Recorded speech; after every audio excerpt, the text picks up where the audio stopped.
I also want to talk a little bit about the unexpected or maybe unintended consequences of European insecurity.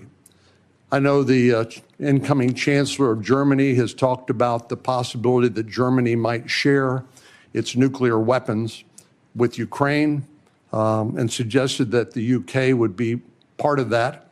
I know that Poland has talked about acquiring nuclear weapons, and perhaps other European countries to make up for what they view as a receding of the American umbrella of protection.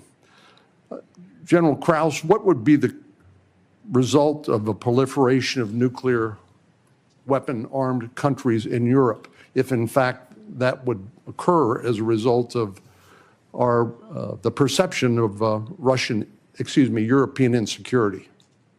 Senator, thank you for the question. One of the things that the intelligence community works very hard on is to understand who has nuclear weapons throughout the planet. And as discussed in the opening statements, both by the chair and by Director Gabbard, the proliferation and the increase in the types and the lethality of nuclear weapons is one of the things that we have to track and we as a nation are going to have to face. It has changed dramatically in the last 5 years and will continue to change over the next 5 years.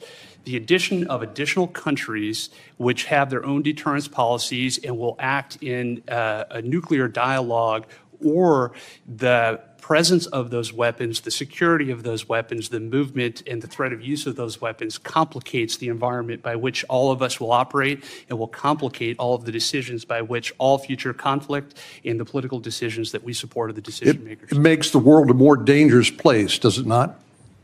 Senator, yes, it does. And just by way of history, Ukraine used to have the third largest arsenal of nuclear weapons on the planet.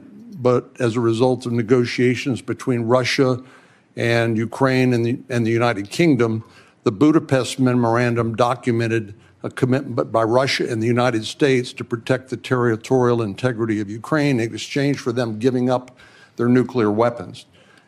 Did I correctly summarize the content of the Budapest Memorandum back in 1994? Yes, Senator, you did, and Ukraine willingly gave up its weapons for the protection of others.